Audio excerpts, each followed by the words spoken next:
What's going on, everyone? So one of the teams that I predicted that would be worse this season, that I thought made a very bad decision in the offseason, was the Sacramento Kings. I thought Sacramento was a good team, and I've been the last 3 years, I have been incredibly spot on with Sacramento, right? Evidence is on this channel. But to me, there was a clear path to making Sacramento a contender. And that was getting some size and some legit two-way guys, like upgrading Harrison Barnes, going and getting another guy. Like if they could have gotten like an OG and a Mikal Bridges, right? Like two-way guys that have versatility, again, just names that popped in my head, right? Like if they could have went down the Knicks route. I know Mikal Bridges has not been great, but it's more so of just his size, his length, his defensive versatility, like out there on the perimeter, right? You got Sabonis. He's not a great interior defensive presence. You have De'Aaron Fox, who's a good defender, right? But they are more like the dynamic duo on the offensive side, right? Like if you could just go get three other guys around them that have size and defensive versatility, all of a sudden, I think Sacramento is probably one of the best teams in the NBA, right? But they went the complete opposite route. They didn't get size. They didn't get defense. They got more scoring. Sacramento has not had an issue scoring the basketball. Sacramento has been one of the top offensive teams, and 2 years ago was the top offensive team in the entire NBA by like a large margin. Their offense has been great because they're a fast-paced team. They got De'Aaron Fox, who he can just go coast to coast in a blink of an eye, right? Like they're a team that it was very clear what they needed. Well, they just lost to San Antonio. Now they are 9-12, and I don't see this team even making the play-in, right? Like I wouldn't be shocked if they make the play-in. They're not a playoff team. I don't see them actually making the playoffs. I think that they're too small, right? They're not a team that has great size and defense and all that. Like they can't defend. The last thing you needed was Demar Derozan. Even if you wanted an offensive weapon, right? Like DeMar DeRozan was the last thing you need. He doesn't shoot threes. He's best in the half court. When you're one of the top three every season in like pace and transition, and you got a guy that every team he's been on have been towards the bottom of the rankings as far as transition goes. So you got a guy that operates best in the half court. And I get the idea was like, man, when Malik Monk was out, right? Our offense just was non-existent because De'Aaron Fox had to do everything. Yeah, but how often are you planning on Malik Monk missing? Right? You can't make decisions solely based on injuries, right? Like if that's the case, then you might as well just trade Malik Monk, right? Like you might as well just get rid of it. Like, hey, whoever plays 77 games a season or 80 games a season, right? Like it's just silly. You had a clear path. You trust that Malik Monk can play enough games, be enough offensively. Plus, if you get legit two-way guys, guess what? Right, or even like smaller scale. Like if they would have gotten like a Dorian Finney-Smith, and like a Cam Johnson. Right now you got like legit two-way, athletic, defensive 3-and-D guys that you're slotting alongside, a Keegan Murray and, a Sabonis and a De'Aaron Fox. And then you have Malik Monk who can come off the bench and be that firecracker, right? But it's just like you have no point of attack outside of De'Aaron Fox. You do, but not to close games. De'Aaron Fox, Malik Monk, DeMar DeRozan.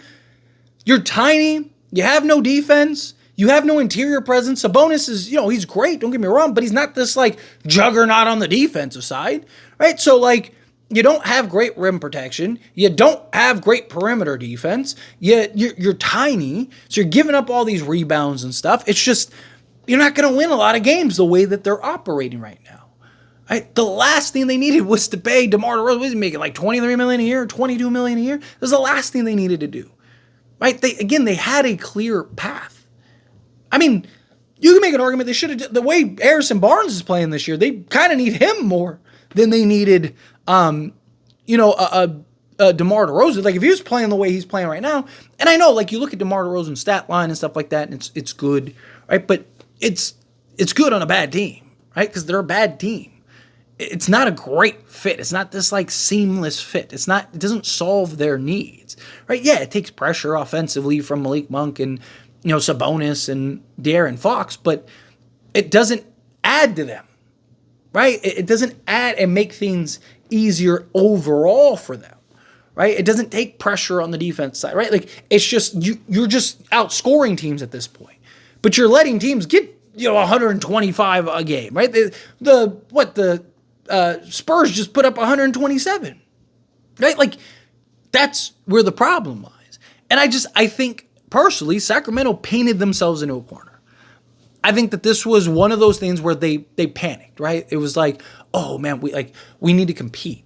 We were worse than we were 2 seasons ago, but not taking into account that, like, the situation, right? Situational awareness. Right? It's similar to Minnesota, right? Like, the 3 teams that I said I thought were going to have, like, a steep decline were, I thought, Minnesota, which they have thus far. They're literally imploding. The Sacramento Kings. And I said that Dallas, I didn't think would be as good as they were last year. And they aren't, right? They're actually better without Luka than they are with Luka. They traded away, again, a lot of what they needed. They went and did the Cardinals thing, and they went and got all 3 of those teams made decisions for guys that they didn't need. It didn't make any sense. Dallas didn't get to the finals on their offense. They got to the finals on their defense, right? Like, Minnesota got to the conference finals on their defense and their shooting. And Karl-Anthony Towns, yes, I know he wasn't great in that final series, but he was great. He was the best defensive player on Jokic, right? Like, he was great. But he also helped balance out Anthony Edwards, right? Like, it's not a coincidence that the 3 teams that I said, like, hey, they're going to have a steep decline this season, all are having a decline. All of them do not look great. Why? Because, again, it's very clear what they needed. And for whatever reason, they thought that it was very clear what Sacramento needed, right? Like, 2 years ago, I said Sacramento would be one of the better teams in the NBA. They would break their playoff drought, and I thought that they'd be a very good team. I didn't think they were a contender. I thought they'd be a first or second round exit. What happened?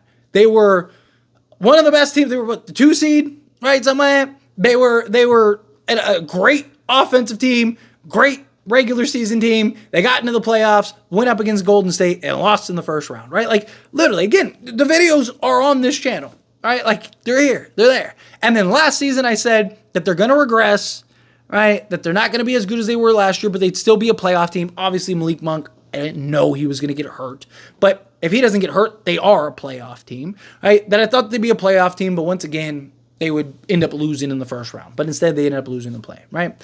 This year, I was like, I don't even know if they make the play. Right? Like, because I just thought that they just did the total opposite in reality of what they really needed. There was a clear direction, a clear path, in my opinion, of what this team needed. And you went the complete opposite direction. And you went and got a guy in Demar Derozan. They made 0 sense. You're one of the highest volume 3-point shooting teams. You're one of the highest offensive power teams. You're one of the top in transition and pace. You're one of the least, like, half court, like, and you go and get a guy in Demar Derozan that gives you no 3-point shooting, that gives you no defense, that gives you no, like, it's silly. And it counteracts. Like, yes, DeMar DeRozan is one of the best closers in the game in the last few years. But you have De'Aaron Fox, who's been, like, ranked in the top 3 literally the last 5 years. Like, you didn't need the thing that DeMar DeRozan provides. Right? Like, there were, like, the only teams that I thought DeMar DeRozan made sense for were the Miami Heat, right? Because they don't have a guy like him. They don't have that guy that can just go and get bucket. And they operate a lot in the half-court setting. Like, DeMar DeRozan, I thought, would fit seamlessly. And then I thought the Lakers could have used DeMar DeRozan. I didn't really necessarily like the fit. I thought the fit could be questionable. But once again, the Lakers are a team that didn't have that guy. They didn't have a guy that you could just give the ball to and he could just go get you buckets.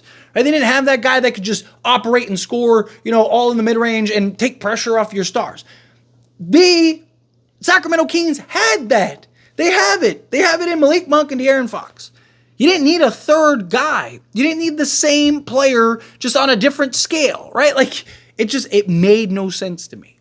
And now I think that they're stuck. I think they're in a position where they're probably stuck with DeMar DeRozan. I don't see a bunch of teams lining up to trade for DeMar DeRozan. You're not trading Fox. You're not trading Sabonis, right? I think that's it. I think Sacramento's this probably what you're looking at for the next few years. You're probably looking at a Sabonis,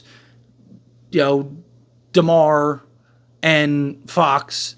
If Fox doesn't leave, which is a concern, I don't think he will. I think he'll get his bag. It's kind of one of those things like get your money now and then request the trade later. But it also wouldn't surprise me, especially if they don't make, like if they miss the play-in, entirely? Like, is De'Aaron Fox like, oh yeah, like we're great? Like, and the problem is the Kings are probably stuck. Like, I don't know how they get out of that. Right? Could they trade like Keegan Murray and stuff like that? Sure, but like, I don't like you need legit like 2 or 3 3-and-D wings. Like you need that, right? Like if you could turn Keegan Murray into like Cam Johnson, I think that would do wonders for this team. Wonders for this team. But would Sacramento do that? I don't know. All right. Obviously, gotta have filler and all that stuff. But I'm talking about like if you could like incentivize them of like, hey, we don't have a bunch of picks, but hey, we got Keegan Murray, right? Like, you know, maybe a team like the Nets would do that. But we'll see. Time will tell. But anyway, as always, this is a discussion and I pass a question on you. Let me know your thoughts and opinions down in the comments below. What do you think? How do you feel? What are your thoughts? Do you agree with me? Do you disagree with me? Kind of mixed in the middle? Do you think that like, yeah, Sacramento's cooked, season's done? Do you think like, no, they'll figure it out, they'll turn it around, they'll be better? You know, however you feel, whatever your thoughts are. I'd love to hear it either way, so let me know down in the comments below. That being said, if you haven't liked this video, hit that like button. Helps me a lot. Helps me enjoy these types of videos, and I truly appreciate it. Not subscribe channel, hit that subscribe button. Turn on the bell notifications. Appreciate y'all. See you in the next one. Thank you.